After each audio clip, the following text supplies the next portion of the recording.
Welcome to Larry's Library. Today I want to talk about something a lot different than I normally cover, and that is e-readers, specifically Kindles. Well, not just Kindles, but we'll get to that.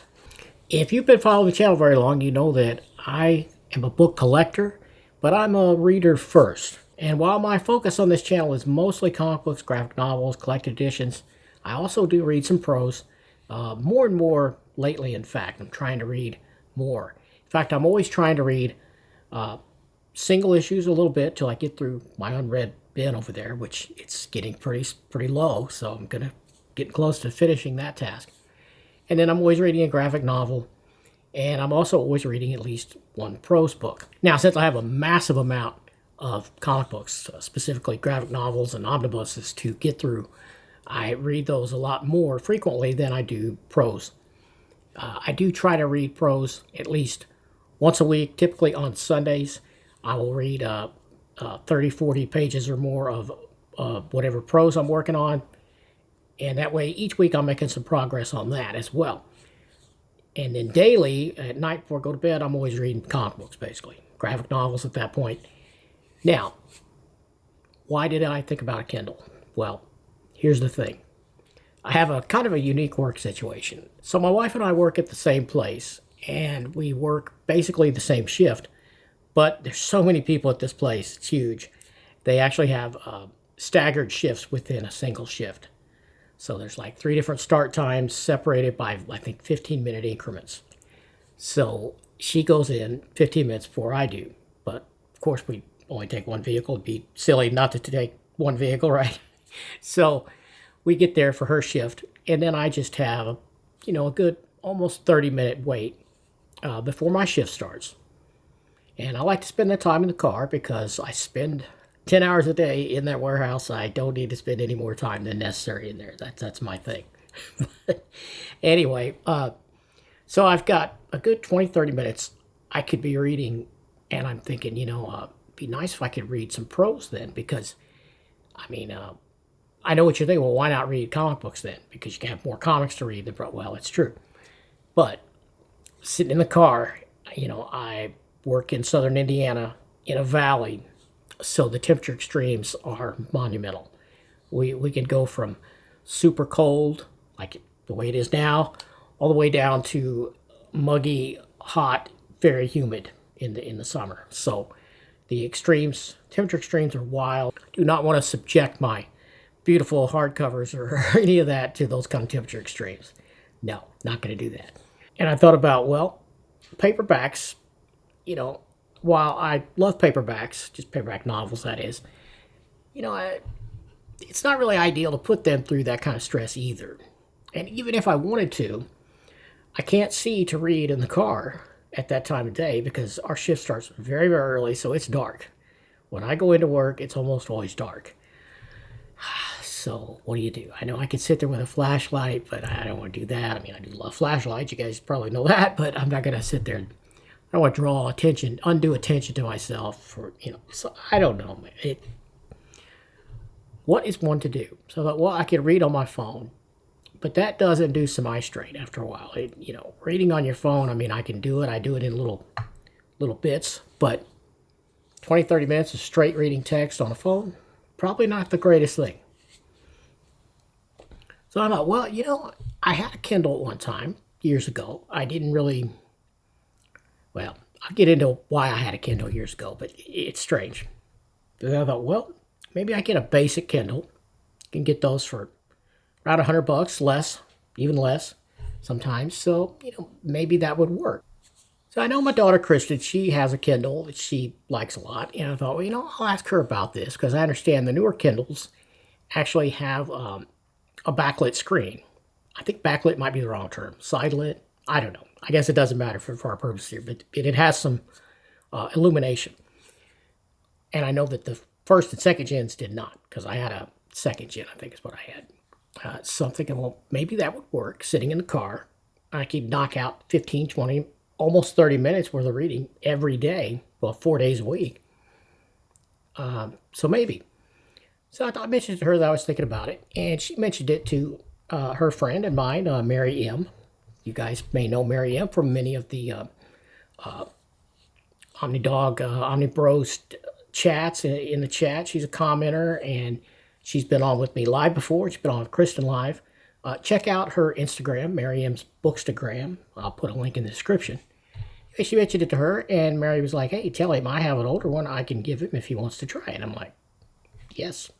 So Mary M gifted me this Kindle.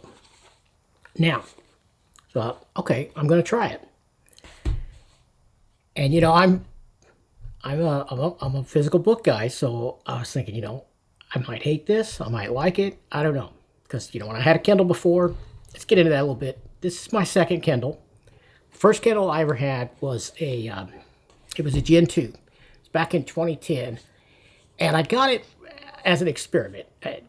I can't even remember exactly the details. This is what I think. This is the reason I think I got it. I was doing a lot of. I had a side business repairing PCs back in the day for a long time, for many years, and I was doing house calls back then. Yeah, crazy, but I was driving all over the place to help people with their computers, and sometimes I needed to look at technical docs, motherboard manuals, that kind of thing.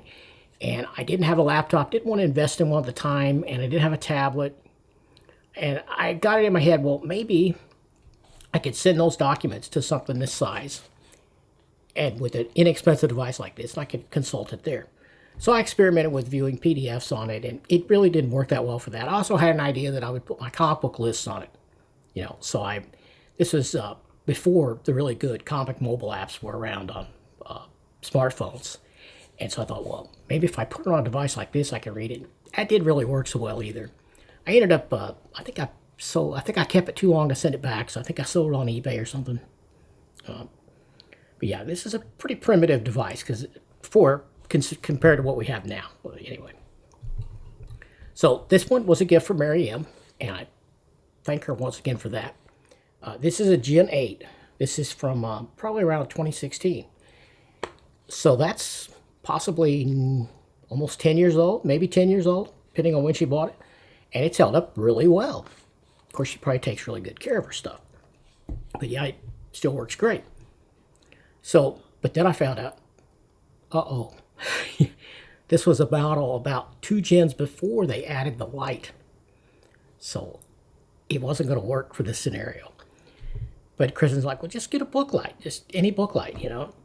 And if you've been following the channel very long, and well, maybe even if you have, you may not know this, but I have a flashlight obsession. I have some really nice flashlights, and believe it or not, it's a whole thing. There are very different levels of flashlights. I'm not going to get into that now. But so if I was going to buy a light, I was going to want one with high CRI, and I found one for only $8. So, you know, high CRI. So it's not going to drive me crazy because I like good lighting, and this little guy just clips on like so. Looks kind of like the H.G. Wells alien ships from the George Powell version of War of the Worlds, which that's a bonus for me. So anyway, worked great, worked a treat. Now, one concern I had was, well, do I want to keep a device with a lithium-ion battery in the hot and or cold car? Well, you know, that's still a concern. And I think what would happen potentially is if it gets too hot in there, it might cause the battery to, I don't think it'll explode. It's going to get that hot, but it's probably going to shorten the battery's life, the health of the battery. But I think if I keep it in a bag out of direct sunlight, which I can easily do that, maybe it won't be too bad. So I'll keep both of these in my car bag, a bag I have some various things in that I want to carry in and out every day. Keep that in there. It's not in direct sunlight. And so I tried it. And I got to say, I love this thing. Okay, I really, really like it. In fact, it surprised me very much that I enjoyed reading on an e-reader. I'm just going to go ahead and say it. I think I prefer reading on the e-reader over reading a physical book. Now, I'm only talking about prose, because I don't think that it can really work that well for comic books. I know there's people that argue with me about that. And of course, there are the newer color e-readers. So you could read color comic books on it. But to me, it's still too small of a form factor. I would want one much larger. And they have larger ones. You get one the size of a tablet. That might work for some. I don't know. I mean, the response time on these screens are a lot slower than what you have like on a conventional iPad or a phone or something. They're not as fast to respond as that, which they don't need to be when you're reading a prose novel. You know. But when you're trying to navigate around panels, I'm not sure how well that would work. But you know what? That's not even why I got this. I have no desire to give up my physical comic books. Okay, I'm not there yet. Don't know if I ever will be. But I don't see this replacing this. I see this as like a supplemental thing. Like I borrowed from the library using the Libby app, which is something you could do with these e-readers. You can, especially if you're in the U.S. Now, if you're in the UK, the Kindle won't do it. You need a Kobo device or something else because for some reason, Kindle doesn't have a deal with libraries in the UK, but they do for the US. So the Libby functionality does work here. You can check out a book from a US library and get it on your Kindle device. So I have this book. It was a gift from my daughter, Kristen. Love it. This is book one of the Expanse series, Leviathan Wakes. Anyway, so I'm reading that currently. I started reading it physically, and then I checked out the library so I could do this test to see if this would work for me in the car. And I'll show some stills here of that test, and it worked great. You know, does exactly what I needed to do. And it works so well, and I'm loving it so much that I'm thinking about a new one. I really am. But I'm going to give this a go for a good, probably a couple of months, at least a month before I buy a new one. Probably several months, actually, because money's tight right now. There are so many expenses going on. It's just unbelievable. So, but I'm sure I can keep using this for some time. Because, like I said, I'm loving it. It works great. And I think the reason that I like it so much over a paperback book like this, I mean, one thing, look at the size difference. It's so cool. And in fact, not just the size difference here, but you can fit hundreds, maybe even thousands, especially on the newer models. It has a little more storage than these older ones, books in this much space. So that's crazy. But anyway, back to what I was going to say, the other point. I think the reason I enjoy it more is because I have little things distract me. Okay, you know, when I'm turning the pages, you know, and if the stuff on the paper or if the paper turns a weird way, it just all kinds of sensory things distract me. Yeah, all manner of sensory stuff just really distracts me. And I find I'm less distracted by this than I am futzing with the pages in a paperback book or any book for that matter. Trying to get them to lay a certain way. Trying to get the light to hit the way I want it to hit. And then messing with the bookmark. I don't know. It's hard to explain. But I don't seem to have that with this because the e-ink display, which is what this is, it's just perfect all the time. And it's effortless page turns, and it's just there.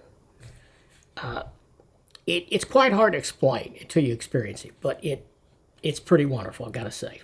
Completely even and perfect all the time. You know, not many things in life are perfect, but that experience, it can be, and I think it is. Now, as you know, I'm a collector, but I'm a reader first and a collector second. So I think for me, I don't know, I like the experience of reading on this, but I also have the compulsion to have a hard copy. And I think it's just the collector in me that has this compulsion because I don't often reread a book. There's a few exceptions, like The Hobbit. I've reread that many times. Fahrenheit 451, reread this many times. Probably will continue to reread that a few more times in my life. But the vast majority of my books, I never reread. It just doesn't happen. So this penchant for having to have a hard copy of everything is just a hang up for being a collector, I guess. It's not real. But what I could do is, though, I would say if I keep checking out books from the library, or if I buy any digital books, and we'll get to that bugaboo here in a minute, uh, I can always go and obtain a physical copy later of the things that are really awesome. So I do have that trophy, if you will, for the shelf. If we want to look at it that way, maybe it's a trophy. Maybe that's what it is. I don't know. But so yeah. So the e-ink technology is awesome and continues to get more awesome as time goes by, and the more generations moving forward, this just gets better and better. It really has come a long way. Now, let's talk about buying books, specifically buying books on Amazon or really anywhere. Most places anyway. They're going to come with something called DRM, which is Digital Rights Management. So you are not really buying these books, you're renting them. And as long as you go in with that idea in your head, you're probably going to do okay. But here's the problem. Look at the prices of this.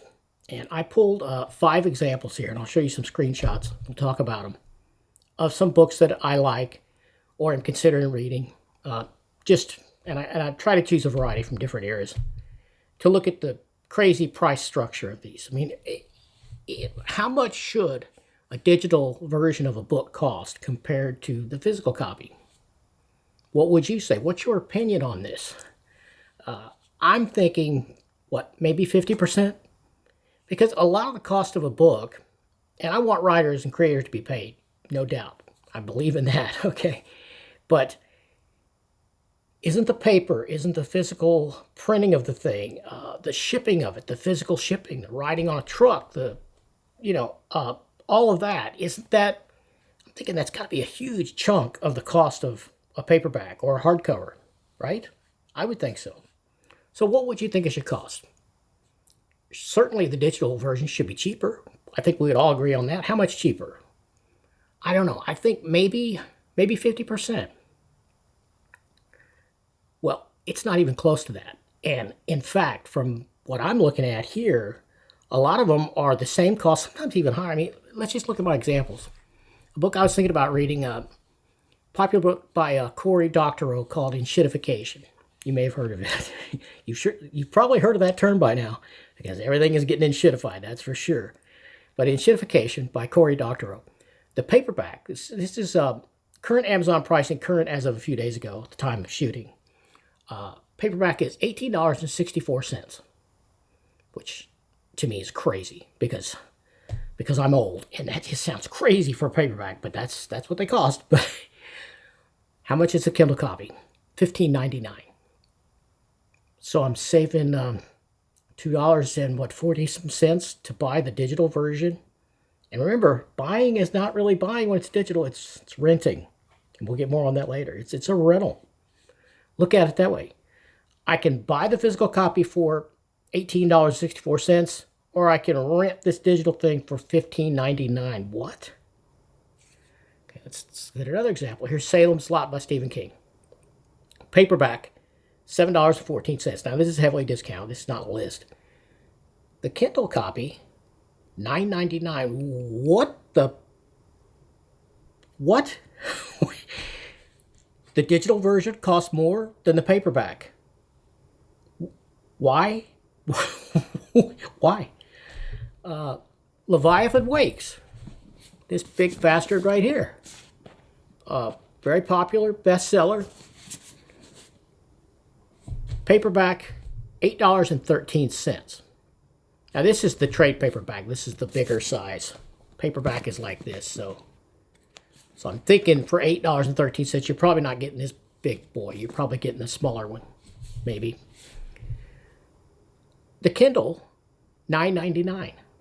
Again, the digital copy is more expensive than the physical copy. What the hell? What the hell? Okay, Fahrenheit 451. One of my favorite books of all time. I got several hard copies. I recommend you do too. I think it's probably the most important book ever written. I'm just going to go ahead and say that. I'll die on that hill. But the paperback paperback version here is $9.05. The Kindle version of this book, right now, the time shooting, Amazon wants $12.99. What the hell? What the hell? There are no words other than what the hell. I don't understand it. I mean, I'm new to this market, so include me in the comments if you think I'm crazy, if you think this is fair, or anyway, if this any way it all makes sense to you, you let me know. Maybe I'm missing the boat here. It's entirely possible. Yeah. So what would be a fair price in your mind for a digital edition of a book? I think 50% or less is fair, but maybe I'm totally wrong. Let me know what you think down in the comments, please. Maybe I'm crazy. Now, let's talk about the DRM thing again. Digital rights management, what's that's called. And that's where the idea is that you buy a book, or you buy any kind of digital work, you're really buying a license to use the product. And anytime you're buying a license for something, you know, that license can be, poof, taken away at any time. So, look at your Kindle purchases as a rental. And if you look at it that way, and you're okay with that kind of pricing structure, I am not, spoiler, I'm not, then go with that. So what are your other options? Well, I think Amazon recently announced, this year I think, or maybe it was late last year, forget, but they said that they were going to have a download option, and they would even sell some digital copies of books with no DRM if the author and or the publisher wanted it that way on their market, on the marketplace. They specified that. Now, there's a lot of ifs, ands, and buts to that. One being, it would only affect books going forward after 2026, a certain date, and I think it was January 2026, January 26 maybe of this year. I think that's how it was. I forget. They would start making this offer, but it would not be retroactive. So any things all the millions of books that are already on the platform, they're going to be DRM'd out the wazoo. Okay, unless the author and or publisher made efforts to put up a new file that has that stripped out of it. So a lot of ifs, ands, and buts, and we'll see if they make good on that promise. So, but there are other things, other ways around it. There's a program called Calibre, and I spent some time figuring out how to pronounce that. Okay, and it's not Calibre, it's Calibre, just like the English word caliber, slightly different spelling. Anyway, this program will let you do anything you want to your digital books. It's awesome. I mean, you know, it's really cool. You can adjust the metadata, you can change the cover images, you can do all sorts of things. You can convert one format to another, and there are many formats, EPUB probably being the most common. And so you can strip out the DRM using this program and the appropriate plugins. And I'm not going to tell you how to do that because I don't want to get in trouble with I don't want to get the video demonetized, which is crazy in my opinion, because if you paid for something and they're saying it's a sale, then you should own it. You should be able to do what you want to it. But, you know, some people consider that piracy. I don't, but whatever. So to me, I think if you are going to buy a book from Amazon and it says that you're buying it, then you ought to be able to remove that stuff. And I think if you're not willing to go through the effort to use a program like Calibre and the right plugins to do that, which I'm not going to tell you what those are called, Google it, okay, then I think there's another option. If you still want to buy from Amazon, I think you could buy that book from Amazon, and then you could always sail the seas and find you a copy that someone has already stripped the DRM out of, and just keep that. You already paid for the thing. So to me, there's no ethical problem here. The author got paid, the company got paid. You should be able to have a copy that is free of those things, and so you can secure it and back it up on your own computer or what have you. But that's just my opinion. Maybe you don't agree. Another option is just don't buy books from Amazon. Just use Libby. Use Libby, use your local library, hook that account up, and you can get it on your Kindle. So that's cool. So that is a great option, especially if you have a good library and some, depending on where you live and the way the counties are structured and whatnot, you may have access to multiple libraries. So you can harvest all of the options there and get it on your Kindle and read away. Then you can always, for the really important stuff like this, get yourself some physical copies. Get yourself some trophies also, in addition to your digital ones. Yeah. So that, you have some options there. Anyway, I have enjoyed the experience so much that I find it worth all of these hoops I'm jumping through here, and the big rabbit hole of learning how to do all this stuff, or not. And it's got me looking at models of new ones, I do like tech, and I do like the latest stuff a lot in the case of these e-readers. But there are options beyond the Kindle. You don't have to get a Kindle. They have a lot of competition now, and I think the biggest one is probably the Kobo. You may have heard of that brand, maybe not. I'll try to show some pictures. Really considering that. I also like the Kindle Paperwhite. Really like that. So right now, it's kind of between the Kindle Paperwhite Signature Edition and the Kobo Libra Color. I don't really care that much about color for this because with prose, you don't really need color in my opinion. But it is nice having those covers in color. That's really cool. So I don't know, the Paperwhite Color Soft does not get as good a reviews as the Kobo Libra Color does for some reason, even though they use basically the same screens, the source from the same companies, same tech really. So I don't know. And then there's then the other thing you could choose, what kind of cover do you want? This is a black one. It's actually, it's really nice. I like it because it has this really good texture. Makes it feel like an old hardcover, but at such a slim size too. I just love the feel of it, and that sensory stuff is important to me. So I'm gonna shop covers for a long time, and I may end up buying some and sending some back because I want one that feels a certain way. I don't want it to feel like slick plastic. I want some texture. So I don't know. So I need something that feels sort of fabric-y maybe. I don't know. I know I'm crazy. So that's where I'm at. I plan to do more Kindle videos, or I should say e-reader videos, because I may end up with a Kobo.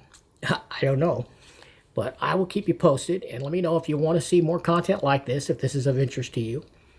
Maybe it isn't. I don't know. But it's exciting to me because it's a new journey in books.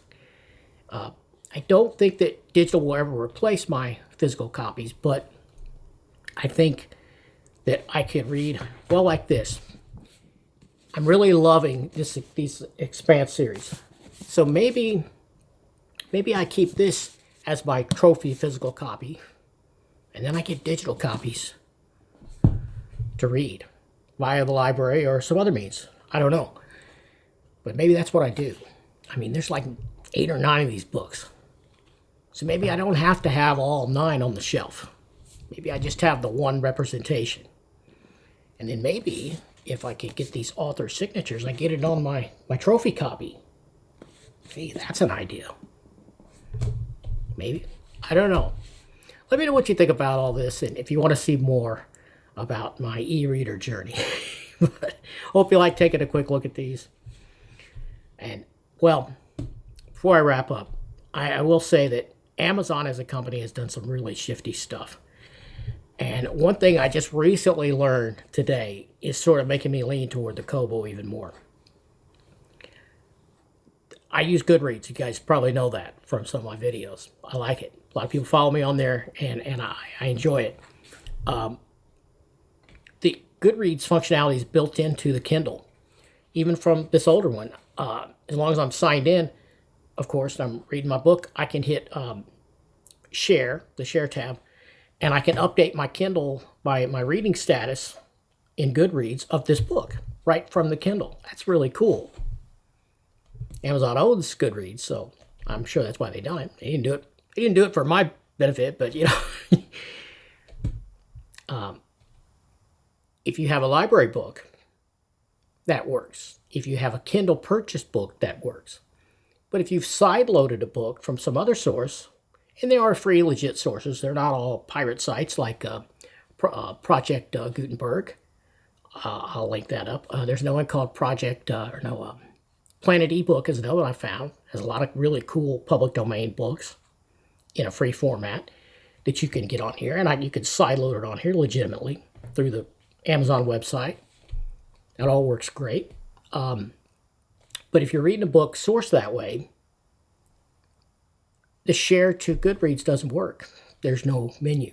So you have to do your Goodreads update status like it's a physical book and do it manually, which is really not a task. It's not a hard task, but really made me question, do I need a Kindle then? If I'm primarily reading library books or books sourced through something other than Amazon, I don't have the Goodreads functionality built in the device anymore.